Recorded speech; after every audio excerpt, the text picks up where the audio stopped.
Hi friends, welcome to my channel. ఈరోజు మన కిచెన్లో ఎంతో టేస్టీ అయినా ఎప్పుడు చేసే పాత పద్ధతిలో కాకుండా ఈసారి పండగకి రవ్వ మరియు కొబ్బరితో ఇలా కొత్తగా కజ్జికాయలు చేసి చూడండి. ఒకటి తింటే అస్సలు వదలరు, అంత బాగుంటాయి. అలాగే మన ఛానల్లో ఫస్ట్ టైం చూసినట్లు సబ్స్క్రైబ్ చేసుకోండి. మరి ఇంకా ఆలస్యం చేయకుండా రెసిపీలోకి వెళ్ళిపోదాం. ఒక గిన్నెని తీసుకొని ఇందులోకి 2 కప్పుల మైదాని వేసుకొని, మైదా పిండికి బదులు మీరు గోధుమ పిండినైనా వాడుకోవచ్చు. 2 కప్పుల మైదా పిండికి 1/2 కప్పు సుజ్జి రవ్వని వేసుకోండి. ఇది బొంబాయి రవ్వ అని కూడా అంటారు. ఇందులోకి ఒక 1/2 టీ స్పూన్ సాల్ట్ వేసి, ఇందులోకి ఒక టేబుల్ స్పూన్ బటర్ని వేయండి. మీరు దీనికి బదులు నెయ్యి అయినా యూస్ చేయొచ్చు, లేదంటే వేడి చేసిన ఆయిల్ అయినా వేసుకోవచ్చు. ఇదంతా ఒకసారి బాగా కలుపుకొని కొంచెం కొంచెంగా వాటర్ వేసుకుంటూ మన చపాతీ పిండి లాగా పిండిని సాఫ్ట్ గా కలుపుకొని, మరి పలుచగా కాకుండా ఇక్కడ నేను చూపిస్తున్న విధంగా కలుపుకోండి. కజ్జికాయల పీట లేకపోయినా కూడా ఎక్కువ కష్టపడకుండా తక్కువ టైంలోనే ఎవరి హెల్ప్ లేకుండా ఇవనేది మనం సొంతంగా చేసుకోవచ్చు. ఇక్కడ నేను చూపిస్తున్న విధంగా కలుపుకొని మూత పెట్టి 10 నిమిషాలు పక్కన పెట్టుకోండి. తర్వాత స్టవ్ పైన ప్యాన్ పెట్టుకొని ఇందులోకి 2 టేబుల్ స్పూన్ల నెయ్యిని వేసుకొని, ఇది నెయ్యి కాస్త హీట్ అయ్యాక ఇందులోకి 1/2 కప్పు దాకా సన్నగా కట్ చేసి పెట్టుకున్న డ్రై ఫ్రూట్స్ వేయించుకోవాలి. ఇక్కడ నేను జీడిపప్పు,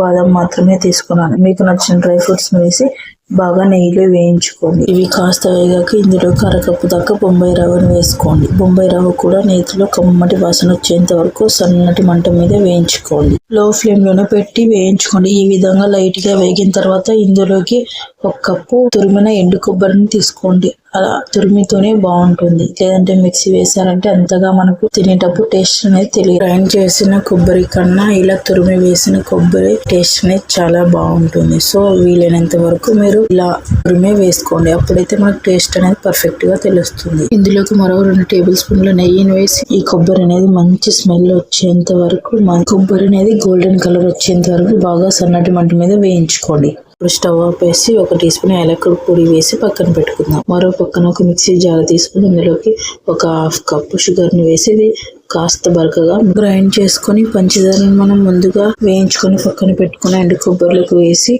బాగా కలిపేసేయండి. సో మనకి స్టఫింగ్ అయితే రెడీ అయిపోయింది. ఈ దానికి బదులుగా బెల్లం పొడిని కూడా వాడుకోవచ్చు. స్టఫింగ్ మనం కజ్జికాయల్లోకి ఎలా పెట్టుకోవాలనేది పిండి చూసారా ఎంత చక్కగా నానిపోయిందో. ఇక్కడ మనకి పిండిని చూసేనే అర్థమైపోతుంది. ఇది మళ్ళా పిండినంతా చేతిలోకి తీసుకొని ఒక 2 సార్లు ఇలా ట్యాప్ చేసినట్లుగా అంటూ పిండినంతా కూడా బాగా సెమీ సాఫ్ట్ గా కలుపుకోండి. ఇక్కడ నేను చూపిస్తున్న విధంగా పర్ఫెక్ట్ గా మిస్ చేయకుండా, స్కిప్ చేయకుండా వీడియో చూసారంటే మీకు పూర్తిగా అర్థమైపోతుంది. ఇక్కడ నేను పిండి ముద్దను తీసుకొని 2గా డివైడ్ చేసి ఇలా ఒకటి పెద్ద సైజు ముద్దను తీసుకొని ఇందులో కొంచెం రౌండ్ గా అప్లై చేసి, ఇక్కడ పొడి పిండిని చల్లుకుంటూ చపాతీ కర్రను తీసుకొని పొడి పిండిని చల్లుకుంటూ ఇలా వీలైనంత వరకు ఈవెన్ గా స్ప్రెడ్ చేసుకోండి. కజ్జికాయల పైన లేయర్ అనేది బాగా అందంగా ఉండకూడదు, మరి పలుచగా ఉండకూడదు. ఇక్కడ నేను చూపిస్తున్న విధంగా చిక్కగా ఉండాలి. మనం జనరల్ గా చిన్నగా ఉండలను చుట్టుకొని రోల్ చేసుకొని అందులో స్టఫింగ్ చేసుకుంటూ ఉంటాం. అది చాలా పెద్ద ప్రాసెస్. అది ఒక్కరు ఉన్నప్పుడు చేసుకోవడం చాలా కష్టం అవుతుంది. ఇలా చేశారంటే సింపుల్ గా ఈజీగా అయిపోతుంది. ఇప్పుడు ఏదైనా అంచులు షార్ప్ గా ఉండే ఒక బాక్స్ మూతను తీసుకొని దాంతో ఈ విధంగా కొంచెం ప్రెస్ చేస్తే కనుక మీకు అలాగా సర్కిల్ అనేది ఫామ్ అవుతుందండి. మీరు తీసుకునే మూత సైజుని బట్టి కజ్జికాయల సైజ్ అనేది పెరుగుతూ ఉంటుంది. ఇక్కడ నేను చిన్న సైజు మూతను తీసుకున్నాను కాబట్టి నాకు చిన్న సైజు కజ్జికాయలు వస్తాయి. వచ్చిన పిండిని అంతా మొత్తానికి కూడా సపరేట్ చేసుకుని ఈ విధంగా పిండిలో కలిపేసి పక్కన పెట్టుకున్నాం. చూసారా మనకి ఎంత ఈజీగా వచ్చాయో. ఈ విధంగా వచ్చాయంటే మనకు పర్ఫెక్ట్ గా సెట్ అయిపోతుంది. ఇక్కడ అంతా మరీ పలుచగా కాకుండా మందంగా కాకుండా చాలా సింపుల్ ప్రాసెస్ లో 1 టేబుల్ స్పూన్ దాకా స్టఫింగ్ ని పూరి మీద ఉంచి ఇదంతా కూడా కొంచెం వాటర్ తో సైడ్ కి ఇలా అప్లై చేసుకొని ఇలా ఒక సైడ్ ని తీసుకొని ఇక్కడ అంతా కూడా ఫింగర్ తో కొంచెం ప్రెస్ చేయండి. అలా తర్వాత దీంతో మంచి షేప్ ఇవ్వడానికి కోసం దీన్ని ఫోర్క్ ని యూస్ చేస్తూ ఫస్ట్ చేస్తే గనక ఇలా చక్కగా సేల్ అయిపోతుంది. కజ్జికాయలు చేసేటప్పుడు మాత్రం మీరు ఎలా ఖచ్చితంగా సేల్ చేసుకోండి, లేదంటే ఓపెన్ అయిందంటే ఇందులో స్టఫింగ్ మొత్తం ఆయిల్ లో పడిపోతుంది. ఒకవేళ మీకు ఇలా చేయడం కష్టంగా ఉందంటే ఇలా పూరి సైజ్ తీసుకొని మన కజ్జికాయల పీట మీద వేసుకొని కరెక్ట్ గా ఇందులోకి స్టఫింగ్ అనేది 2 సైడ్లు పెట్టుకోండి.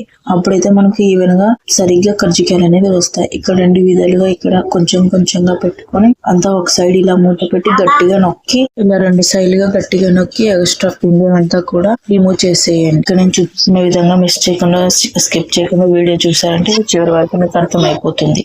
అలాగే మన ఛానల్లో ఆల్రెడీ బెల్లంతో చేసిన కర్జికాయల వీడియో ఉంది, ఒకసారి వెళ్ళి చూడండి. చూడకపోతే కింద డిస్క్రిప్షన్ లో ఇస్తాను, ఒకసారి చెక్అవుట్ చేయండి. చూసారా, ఇందులో కూడా మనకి ఎంత చక్కగా కర్జికాయలు వచ్చాయి. సేమ్ ఇదే షేప్ ఫస్ట్ చేసినప్పుడు ఇలాగే ఉంది, ఇప్పుడు కూడా ఇలా అన్ని ప్రాసెస్ లో పిండి అంతా కూడా అయ్యేంత వరకు చక్కగా ఇలా రోల్ చేసుకోండి. ఇదే సేమ్ ప్రాసెస్ కంటిన్యూ చేసుకోండి. ఇప్పుడు మనం వీటిని ఫ్రై చేసుకోవడానికి మీద కడాయి పెట్టుకుని డీప్ ఫ్రై సరిపడా ఆయిల్ వేసుకుని, ఆయిల్ బాగా హీట్ అయిన తర్వాత మనం ఇందాక ప్రిపేర్ చేసి పెట్టుకున్న కర్జికాయలను ఒక్కొక్కటిగా ఇందులో వేసుకొని మంటను కాస్త మీడియం ఫ్లేమ్ లో పెట్టుకొని గోల్డెన్ కలర్ వచ్చేంత వరకు అటు ఇటు తిప్పుతూ బాగా ఫ్రై చేసుకున్నాం.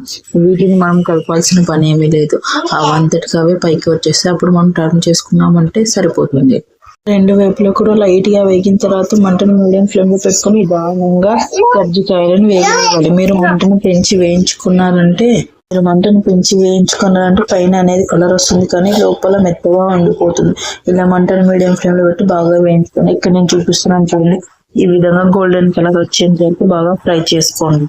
ఈ విధంగా వచ్చిందంటే ఇప్పుడు మనం జాలి గంటతో తీసుకుని ప్లేట్ లోకి వేసుకుని కర్జికాయలను పక్కకు తీసి మళ్ళీ నెక్స్ట్ ఇలాగే ఇదే విధంగా 2 లేదా 3 కర్జికాయలను వేసుకుంటూ ఇలాగే ఫ్రై చేసుకోండి.